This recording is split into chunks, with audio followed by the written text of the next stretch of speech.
지금 우리는 1년의 가장 중요한 절기인 애드벤트 대강 절기를 지나고 있습니다. 오늘 본문 말씀은 우리에게 이 세상을 살아가면서 다시 태어난 사람들의 실제적인 모습을 보여주고 있습니다. 그래서 예수 그리스도의 생애를 통해서 우리 인간의 마음속에 깊은 곳에 있는 잃어버린 하나님의 DNA라고 그럴까요? 하나님의 신성을 보게 합니다. 그것이 먼저 무엇입니까? 성경상의 숨은 두 제자가 12제자의 모습은 화려하게 등장하지만 숨어있는 두 사람의 모습을 우리가 먼저 봐야 됩니다. 지금은 우리가 인터넷이나 모든 글자 대중매체가 발전해 있었지만은 기독교 초기에 가장 어려운 점이 뭐였냐면 당시는 사람들이 글자를 읽고 쓰는 사람들이 많지 않았습니다. 문제는 무엇이냐면 이 어마어마한 예수 그리스도의 생애와 탄생과 죽음과 그 얘기를 알려야 되는데 글자를 읽지 못하니까 어떻게 알리겠습니까? 그래서 예술가들이 등장하는 것입니다. 어마어마한 음악가들이 등장하는 거예요. 예수 그리스도의 복음을, 생애를, 그 탄생을, 그 어마어마한 메시지를 캔버스 위에 그림을 그리는 거예요. 그러면 글자를 모르는 사람들이, 글자를 쓸지 모르는 사람들이 화가가 그린 그림을 보고 예수 그리스도의 탄생에 대해서, 예수님의 죽음에 대해서, 부활에 대해서, 승천에 대해서 그것을 알 수 있는 복음의 역할을 대신했습니다. 음악도 마찬가지입니다. 음악이라는 것이 뭡니까? 탱하고 소리를 진동시키는 거예요. 그 피타고라스가 그 음계를 만들었지 않습니까?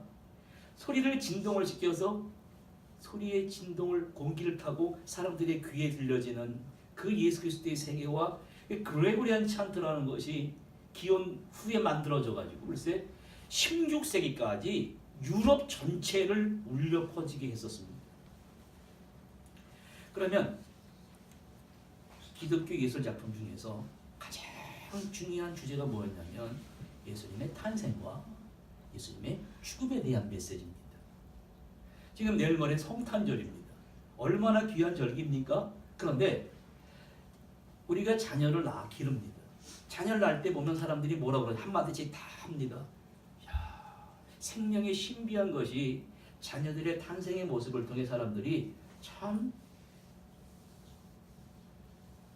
그때 창조와 생명의 신비에 대해서 알고 있다 또 잊어버립니다. 그 다음에 등장하는 것이 사람의 죽음입니다. 평상시 보고 살고 있다가 친한 사람이 식구가 죽거나 먼저 세상을 떠납니다. 그러면 다 철학자가 되면서 인간의 죽음 앞에 사람들은 다 무너져 내립니다.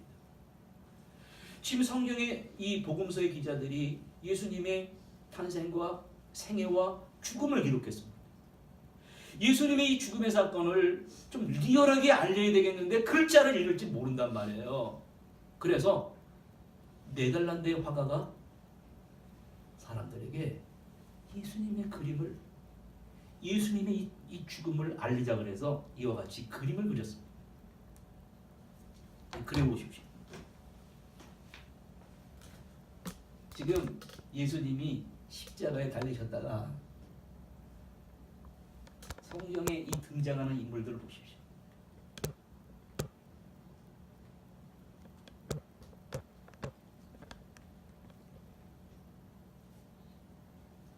니고데모의 모습이 보이고 부자인 아리마대 사람입니다. 예수님이 십자가에 내려지자 어머니 마리아는 실신해버려요. 아들이 십자가에 달리신 모습을 그대로 쓰러지시는 모습이 두 팔을 벌리고 있는 모습이 비슷합니다. 사랑하는 제자 요한입니다. 또 다른 마리아, 여기 막달라 마리아 모습입니다. 이 부자인 이 아리마대 사람과 니고의 모습을 보면 예수님을 십자가에서 내리면서 다리로 치받치면서 하얀 천을 가지고 몸을 감싸고 있습니다. 아리마대 사람도 정강이를 바치고 맹사를 바치고 지금 이 사람들의 눈에서는 잘 안 보입니다만 눈물이 막 쏟아지고 있습니다. 글을 읽을지 모르는 사람들에게 이 네덜란드의 이 14세기 화가인 바이덴이라는 사람이 이 그림을 그려서 지금 예수님의 이 십자가에서 돌아가신 장면을 정확하게 묘사해 주려고 합니다. 그럼 십자가라는 사건은 뭐냐면 예수님이 살아계실 때 말씀하셨습니다. 인자가 이제 버림을 받고 십자가에 죽은 뒤에 곧 사흘 뒤에 살아난다. 베드로가 뭐라고 그러냐면 절대로 지지 말라는 거예요. 이대로가 좋다는 것입니다. 기적도 벌려주시고 오병이의 기적도 하시고 죽은 자를 살리시고 인기가 막 올라가니까 절대로 십자가라는 말을 철회하십시오. 그때 예수님 뭐라고 그러냐면 사탄아 물러가라 그럽니다. 그러니까 하나님의 일을 지금 방해하고 있다. 지금 예수님이 십자가에서 고난당하셨을 때 12제자가 다 도망갔습니다. 뭐라고 도망갔냐면 저렇게 메시아라고 쫓아다니는 사람이 십자가에 허무하게 죽을 줄 알았으면 내가 그동안 왜 따라다녔나? 자신을 질책하면서 한 명은 고향으로 떠나고 다른 사람은 물고기 잡으러 떠나버렸어요. 그런데 저 네덜란드 화가는 그게 아닙니다. 그게 아니라 예수의 시신을 붙들고 사랑하는 다른 숨어있는 제자와 그 어머니의 모습과 막달라 마리에 통곡하는 모습. 그리고 여러분 이 그림에서 보십시오. 지금 예수님이 이 모습이 석궁의 모습입니다. 활을 쏘는 석궁의 모습이에요. 마리아 석궁의 모습인데 이게 활을 쏘는 모습이 뭘 쏘는 거냐면 인간의 죄로 말미암아 다 죽음이 왔습니다. 고린도전서 15장에 보면 이런 말이 있습니다. 사망아 너의 쏘는 것이 어디 있느냐? 너의 승리가 어디 있느냐? 사망의 쏘는 건 죄요 죄의 권능은 율법이라. 예수님이 화살이 되셔서 죄를 쏘는 거예요. 죄를 말미암아 죽을 수밖에 없는 인간을 향해서 죄를 향해서 화살의 모습입니다. 저 모습은 창세기에 예언되어 있습니다. 온 인류가 죄로 말미암아 패역했습니다. 물로 심판했습니다. 하나님이 하늘에 멋진 무지개를 그려 붙였습니다. 무지개는 뭐라 그러냐면 내가 너희와 세울 새 언약이니라. 이 무지개의 모습은 화살을 거꾸로 놓은 것입니다. 그 화살이 땅을 향해 있는 것이 아니라 하늘을 향해서 있어요. 먼 훗날에 예수 그리스도를 통하여 영적 하늘의 권세와 싸움을 화살에 걸려놓은 거예요. 지금 예수님의 모습이 죄와 싸우시는 권능의 모습으로 그려졌습니다. 그런데 어떻게 저렇게 처참하게 돌아가실 수 있는가? 우리가 오늘 이 문제를 같이 한번 생각해 보아야 됩니다.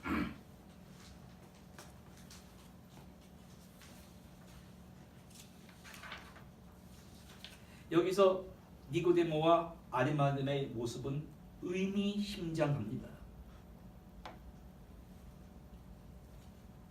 다른 제자들은 다 도망갔지만 이 두 제자의 모습은 의미심장하게. 그런데 이 성경이 물어보는 거예요. 12제자는 다 도망갔는데 왜 저 두 제자는, 저 사람들은 왜 십자가 옆에서 마지막까지 예수님의 시신을 감싸고 울고 있었을까?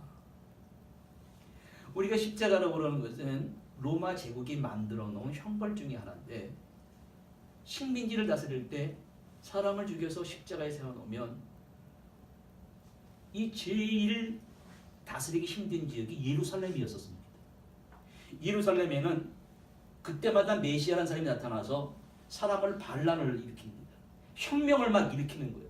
그러면 제일 다스리기 힘든 곳에 잔인한 방법으로 사람을 처형시키는 거예요. 그럼 사람을 십자가에 달아놓으면 어떤 일이 벌어지냐면 십자가에서 금방 죽질 않습니다. 일주일, 한 달 동안 간다는 거예요, 시신이. 그러면 한 달 동안 가면 무슨 일이 벌어지냐면 날아가는 맹금류가 있습니다. 독수리나 매가 그 시신을 물어뜯습니다. 어떤 시신은 매달려 있다가 다리가 떨어져 나가는 거예요. 그러면 들개들의 먹이가 됩니다. 지금 로마 제국은 막 6월절에 사람들이 몰려와서 로마 제국에 대항할까봐 이러한 십자가의 예수 그리스도를 처형시켜 버렸습니다. 다 그 뒤에 뭐든지 끝났다. 돌아가라. 그랬을 때 이 니고데모라는 사람하고 아리마대 요셉이라는 사람이 나타났다는 거예요. 예상치 못한 일이 벌어진 것입니다. 성경은 뭐라고 기록하고 있냐면 그 예수 그리스도를 내 무덤에 안치하겠습니다. 니고데모라는 사람은 내가 이분을 위해서 향유와 모략을 준비했습니다. 그런데 도대체 이 사람은 어떠한 사람들이었기에 예수의 시신을 달라? 성경은 뭐라고 얘기하냐면 마태복음 27장 57절에 그는 부자이며 명망 있는 공회원이고 하나님 나라를 기다렸다. 하나님 나라를 기다렸던 사람이에요. 그럼 오래전부터 메시아가 언젠가 와서 하나님 나라를 세울 것이다 믿었던 사람입니다. 그런데 다른 사람들이 믿었던 것은 승리의 메시아예요. 예수 믿으면 나에게 복을 줘야 되는 걸 믿은 거예요. 그러나 이 사람은 그게 아닙니다. 승리의 메시아가 오기 전에 고난의 메시아가 먼저 온 것을 알았던 사람입니다. 이사야 53장에 이런 말씀이 있습니다. 고난의 메시아가 그는 폭력을 휘두르지 아니하고 악한 사람과 함께 묻힐 무덤을 주었고 죽어서 부자와 함께 들어갔다. 그러면 저 모습을 통해서 오늘 우리에게 두 가지 상황을 보여줍니다. 진실로 하나님 나라를 기다리는 사람이 있는가 하면 가짜의 모습을 보여주는 거예요. 거짓된 자아입니다. 자기 욕망에 투사된 하나님 나라를 나에게 달라. 복줘야 예수 믿겠다. 복줘야 천국 가는 것입니다. 이러고 따라다니는 사람을 두 종류를 보여주는 것입니다. 이 그림은 오늘 말씀은 오늘 우리에게 묻는 거예요. 여러분들은 어떻게 예수님을 믿고 있습니까?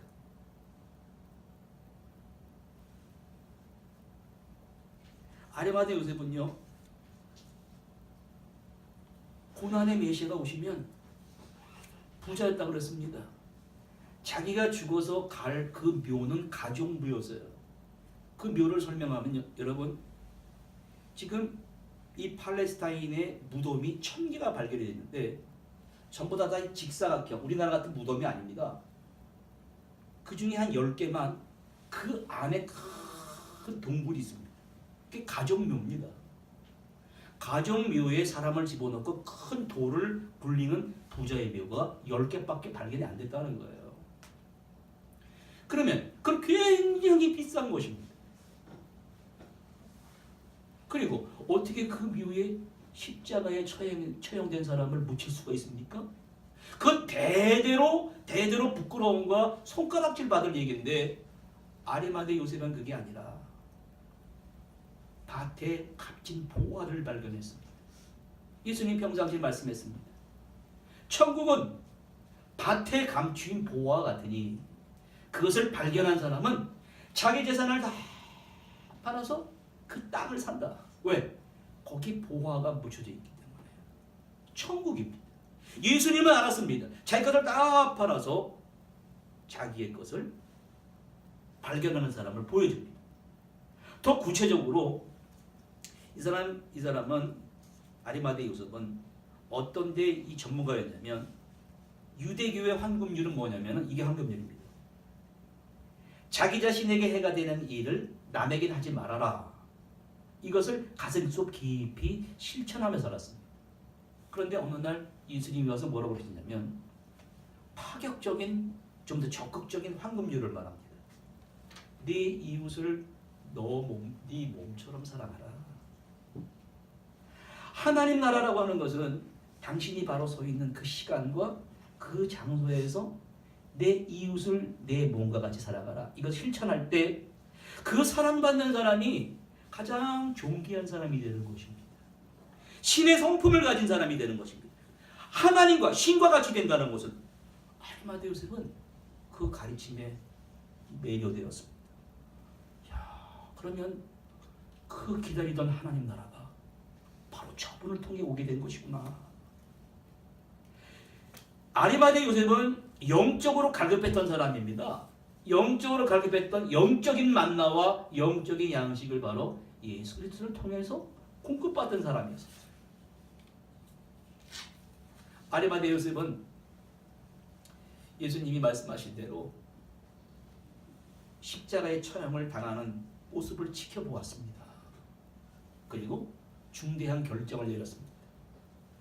예수 그리스도의 시신을 양도받아서 로마 제국의 방식대로 처형당한 예수의 시신을 빌라도에게 요구하고 당당히 그 시체를 달라 했다는 것입니다. 여기서 당돈이란 말은 영어로 bold란 말인데 bold이란 말이 그리스어로 아이테오란 말이, 이 말의 뜻은 빌라도를 찾아가서 논리적으로 설득하는 거예요. 다른 시신들은 일주일 동안 시체가 한 달 동안 갑니다. 저분은 십자가에 달리자마자 3시간, 4시간 지나 돌아가셨습니다. 숨이 끊어졌습니다. 숨이 끊어진 사람입니다. 숨이 끊어지지 않은 사람은 공개적인 수치당하지만 왜 매달아 놓습니까? 이미 죽었기 때문에 내 무덤에 기증할 테니까 그 시체를 주십시오. 이렇게 말한 사람입니다. 그러니 백부장이 빌라도가 알아봤습니다. 정말로 그렇게 일찍 죽었냐고요. 백부장이 죽었습니다. 그러면 시신을 내려서 줘라. 그렇게 된 거예요. 그래서 아리마대 요셉이 예수님의 시신을 직접 내리는 거예요. 직접 내려서 고운 천으로 그분을 위에서부터 아래까지 감싸고 있습니다. 여러분, 저 고운 천은요, 그리스어로 어서니온이라고 합니다. 이집트에서 생산되는 천인데 이게 굉장히 비싼 천입니다. 이 다른 천 얘기가 요한복음 11장에 죽은 나사로 얘기가 나옵니다. 나사로가 죽었을 때 예수님 나오라 그랬을 때 얼굴에 수건으로 가리고 다른 헝겊으로 가리는데 그거는 싼 겁니다. 이거는 왕, 귀족, 부자들만이 장례식 때 쓰이는 것입니다.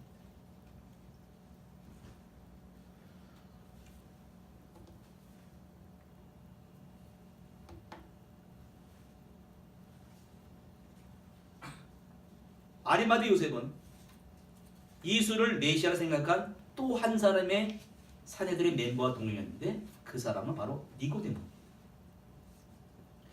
니고데모는 우리가 알고 있듯이 예전에 예수님을 밤중에 찾아가서 예수님과 긴밀한 은밀한 대화를 나눴습니다. 여러분, 이 사람이 밤중에 찾아갔다는데 그 이유를 알아야 돼요. 그 전까지는 이스라엘 사람들에게는 예루살렘 성전이 인생의 모든 것이었습니다. 성전 안에서 모든 것들이 이루어지는데 그만 우상 숭배와 예수님의 이 불순종으로 말미암아 바벨론에 다 포로로 끌려가고 예루살렘 성전이 다 불타버렸습니다. 그러면 유대인에게 이제 예루살렘 성전은 필요가 없는 거예요. 그동안 등한해했던 하나님 말씀을 연구를 하기 시작했습니다.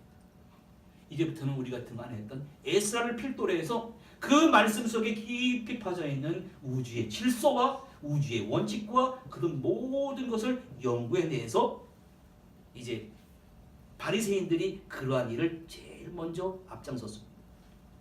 그러면 바리새인들은 구약 성경에 능통한 전문가들입니다. 모든 사람들이 바리새인들의 성경적인 해석을 따랐는데 그런데 어느 날 예수님이 나타나셨어요.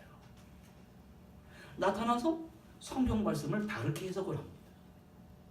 그리고 자기를 따라오던 사람들이 다 예수를 따라가는 겁니다.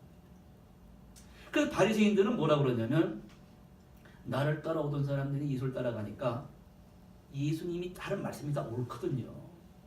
구약의 말씀을 올바로 삶에 적용하고 삶에 올바로 적용시켜서 올바른 윤리와 올바른 도덕을 지키면서 하나님 위주로 살아가야 되는 것을 말씀하는데 따라다니면서 틈만 나면 고속거리를 찾는 거예요. 안식일날 하지 말아야 될 일이 됐으니까 고소를 하는 거예요. 그런데 니고데모는 안 그랬습니다. 저분이 하는 말씀이 다 옳은 거예요. 그래서 밤에 찾아간 겁니다. 밤에 찾아가서 뭐라고 그러냐면 니고데모는 두 가지가 제일 궁금했습니다.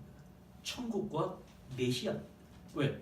천국은 앞으로 내가 가야 될 곳이고 그의 주인공은 메시아니까 그걸 단도직입적으로 물어보지 않고 우회해서 이렇게 물어봅니다. 라비어. 요한복음 3장 2절에 우리는 하나님이 선생님이 하나님부터 오신 분임을 압니다. 하나님께서 같이 아니하시면 선생님께서 하시는 그러한 표적을 아무나 할 수가 없습니다. 예수님은 상당 전문가입니다. 그 심리를 딱 뚫어보니까 아, 천국과 메시아에 대해서 알려고 하구나. 이렇게 말합니다. 요한복음 3장 3절에 먼저 누구든지 거듭나지 아니하면 하나님 나라를 볼 수 없다. 하나님 나라는 다시 태어나는 자에게 보인다. 처음 들어봤습니다. 니고데모는 다시 태어난다는 게 뭔가? 그래서 사람이 늙은 뒤에 어떻게 다시 태어날 수가 있습니까? 어머니 뱃속에 다시 들어갔다 나와야 됩니까? 예수님이 이렇게 말씀하십니다. 사람이 물과 성령으로 나지 아니하면 하나님 나라에 들어갈 수 없다. 육으로 난 건 육이요 영으로 난 건 영이니라. 너희가 다시 태어나야 한다는 말을 이상히 여기지 말라. 바람이 불고 싶은 대로 분다. 너희는 그 소리를 듣지만 바람이 어디서부터 오는지 알 수 없듯이 성령으로 태어난 사람은 다 이와 같다라고 말씀해 주셨습니다. 그럼 여기서 예수님 말씀하시는 물과 성령으로 태어난다는 말은 모든 동물은 세포 분열을 합니다. 어디서 물 속에서 합니다. 어머니 배 속에서, 양수 속에서 인간이 세포 분열을 합니다. 자연적인 출생입니다. 물로 태어나는 것입니다. 그런데 한 가지 더, 성령으로 태어난다는 거예요. 물로 태어난 자연적인 출생한 사람이 어머니 자궁의 양수 속에서 세포 분열한 인간이 육적으로 태어나서 그 다음에 물로 씻음을 받고 성령으로 다시 태어나야 되는데 성령이란 창세기에서 나오는 하나님의 DNA입니다. 어린아이가 육적인 출생과 함께 하나님의 DNA를 받아야 됩니다.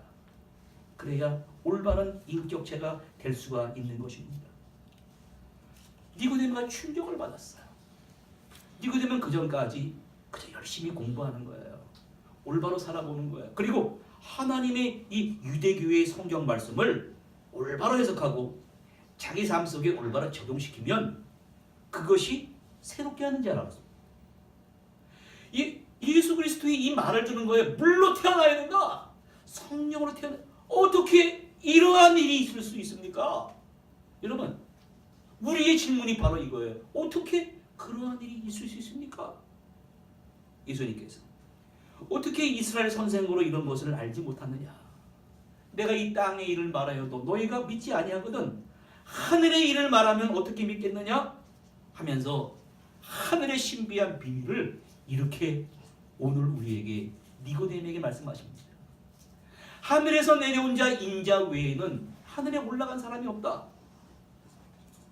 모세가 광야에서 뱀을 든 것 같이 나도 들려줘야 한다라는 참 신비스러운 말씀을 했습니다.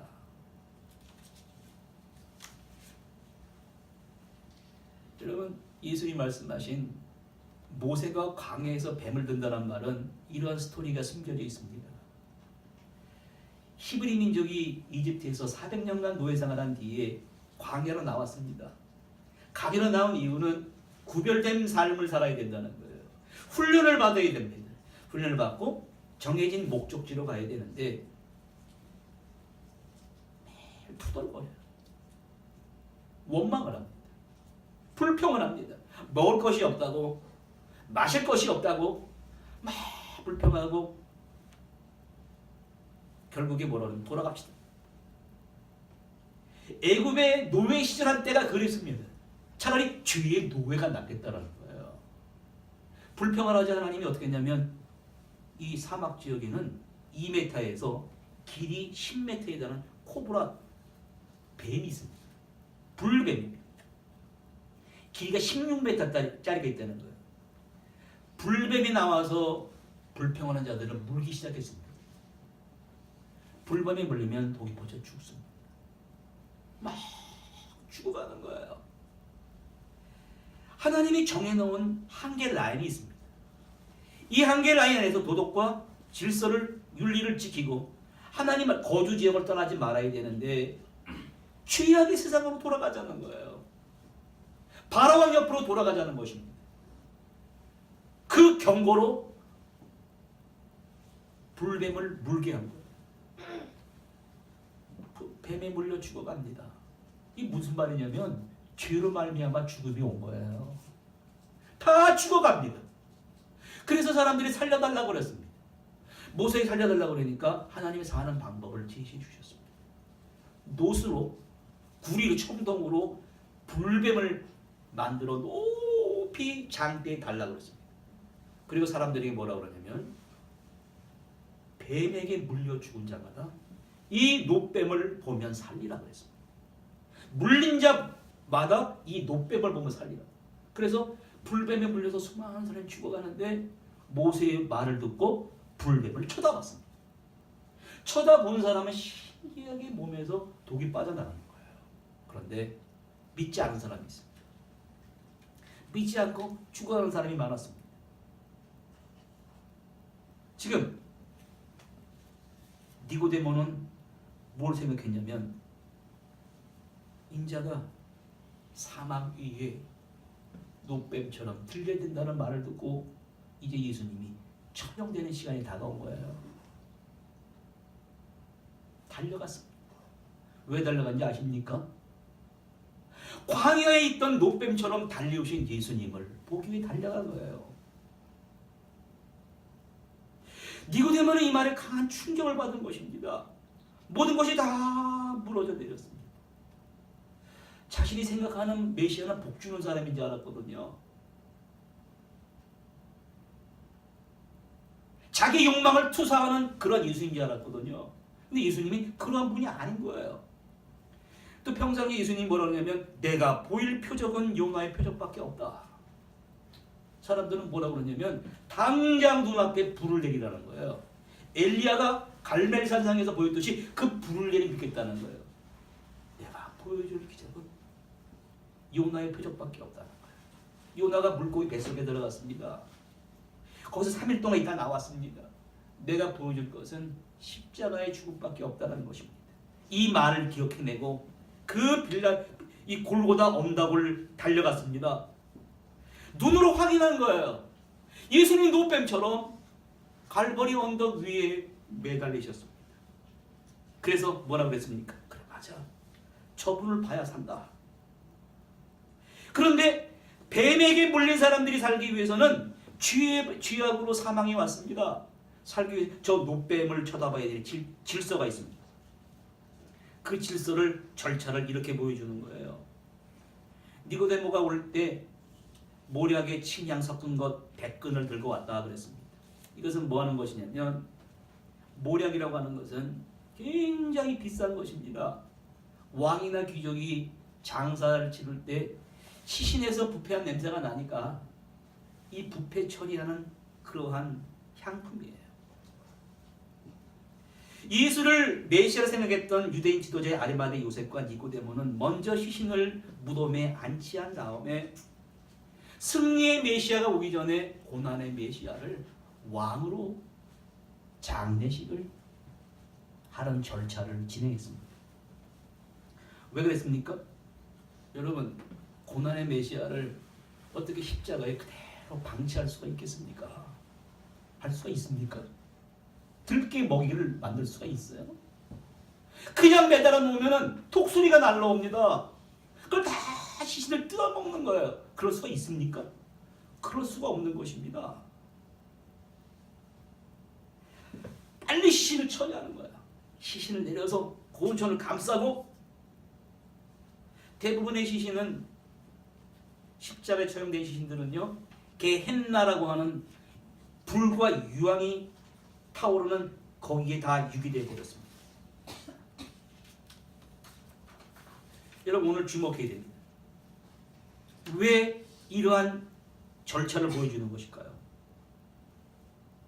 제자들을 다 도망갔습니다. 로마 제국의 바리새인 종교인들 다 매수돼 버렸습니다. 왜? 가야바 뭐라고 그러냐면 한 사람이 죽어서 우리가 살아야 된다. 다 예수를 버렸습니다. 그런데 왜 아리마대 요셉과 니고데모는 마지막에 이렇게 예수님을 맞이하며 배웅하는 것일까요? 하나님 나라를 보려면 다시 태어나야 된다는 거예요. 거짓된 자아에서 탈출해서 내 안에 신의 속성을 발견하고 이를 실천하는 삶입니다. 예수님이 노뱀처럼 사랑의 삶을 살았어요. 베푸는 삶을 살았습니다. 나누는 삶을 살았습니다. 그런 삶을 사는 것처럼 자신만의 사랑을, 새로운 삶을 찾아 나서야 된다는 것을 이 두 사람은 삶을 통해 나타낸 것입니다. 여러분, 이러한 삶이 우리의 삶이 됩니다. 이 거룩한 여행이 바로 다시 태어나기 위한 연습을 하는 것입니다. 하나님의 속성을 발견하고 사랑과 겸손의 삶을 사는 절기가 바로 대강절입니다. 내일 모레 성탄절입니다. 그 왕으로 오신 아기 예수님의 탄생을 여러분은 어떻게 맞이하시겠습니까? 제가 지난 10월 30일부터 12월 8일까지 네팔의 수도 카트만두에서 거의 인도 접경 지역입니다. 낮에는 엄청 덥습니다. 그 네팔 이타하리시에 위치한 네팔 유 카바나트 칼리지에 다녀왔습니다. 그림을 보여드리겠습니다. 여기 좀 보세요. 지나가는데 에베레스트 산이 보였습니다. 야, 저기 사는 사람들의 마음은 어떠할까? 너무 궁금했습니다. 그런데 경제적인 수준은 우리나라의 1960년대, 70년대 수준이었습니다. 제가 60년대 서울의 시골서울에 올라왔을 때 그때 본 버스가 거기 있더라고요. 근데 사람들이 핸드폰을 다 들고 있어요. 어마어마한 문화 충격을 받았습니다. 제가 거기서 가서 이분들과 학생들입니다. 이 교수님이 장신대에서 공부하신 분인데 지난번에 오셔서 그 설교하신 권승일 목사님이 이분의 학비를 냈더니 이분이 거기 가서 신학대학을 만드시고 한국에 있는 목사님들이 다 도와서 이러한 학교를 만든 것입니다. 이게 지금 학교입니다. 학교와 기숙사가 같이 붙어 있는 거예요. 여기서 제가 그들에게 설교도 하고 목사가 될 사람들에게 음악을 몰라요. 음악을 모르는 사람들에게 음악이 뭔지를 가르쳐주는 일을 했어요. 이거 가서 동영상 눌러줘야 돼요.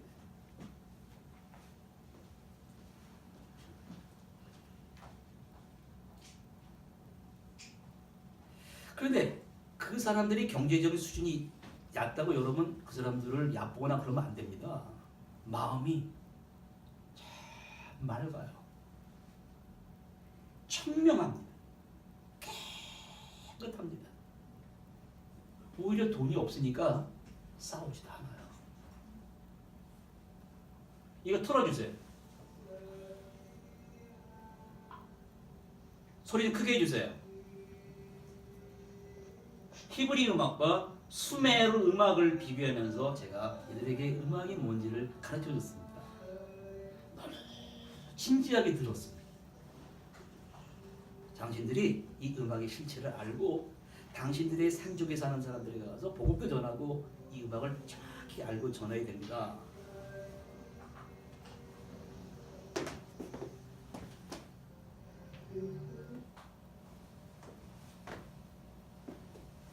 시간이 지나가니까 이거 좀 틀어주세요. 제가 다 가르쳐줬습니다. 그리고 당신이 배운 내용을 가지고 당신의 산족들에게 가서 증거할 때 배운 내용을 가지고 이게 좀 시험 보는 거예요. 저 사람들이 음기를 모르는데 천재적인 이 특징이 있습니다. 음악을 막 연주를 해요.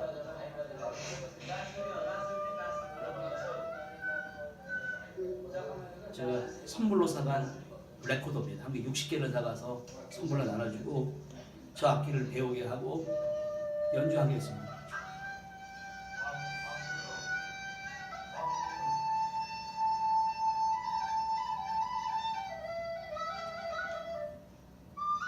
여기가 강의실이에요.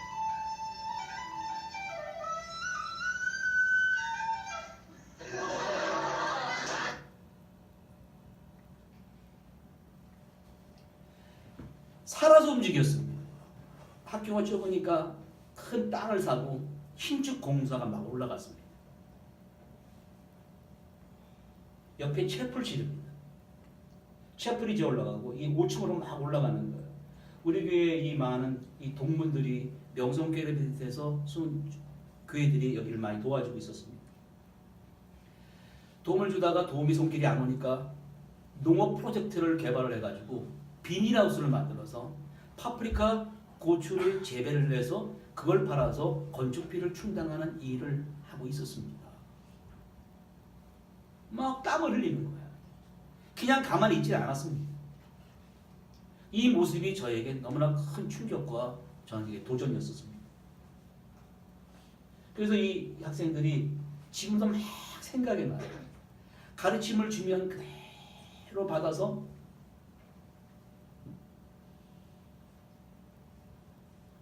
어떤 하얀 옷을 입고, 자, 이거 틀어주세요. 마지막에 우리나라 말로 노래를 부르더라고요. 한국 노래가 너무 좋대요. 드럼이 없어서 나무통을 뚝뚝 치고 있습니다. 그런데 드럼 소리에 똑같은 효과가 나요. 천재입니다. 가르쳐만 주면 천재입니다. 한국말로 찬양해요.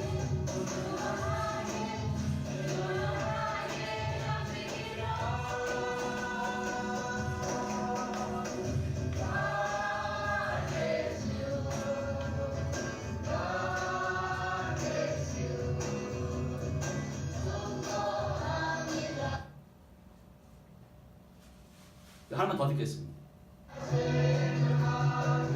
이때는 제 숙소가 바로 옆에 있는데 집에 가 잠을 안 자고 저는 연주를 하는 거예요. 나는 좀 쉬어야 되겠는데 연주를 너무 잘하는 거예요. 아니, 어떻게 음계를 모르는 사람들이 저렇게 노래를 하지? 연주를 하지? 아, 저들 가르쳐줘야 되겠구나. 그 지금 밤 10시인데 제가 옆에서 자야 되는데 나는 못 자고 너무나 신기해서 나와서 동영상을 제가 찍는 거예요. 자, 너무나 좋대요. 한국 한번 가보고 싶대요. 하나님이 저에게 놀라운 경험을 시켜주셨습니다.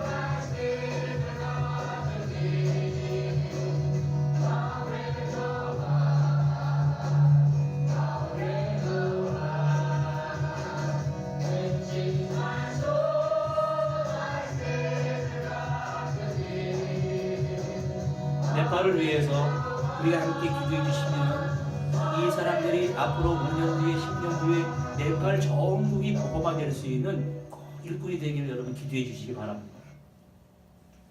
기도하시겠습니다. 하나님 아버지 감사합니다. 니고데모와 아리마대 요셉은 고난의 메시아를 위해서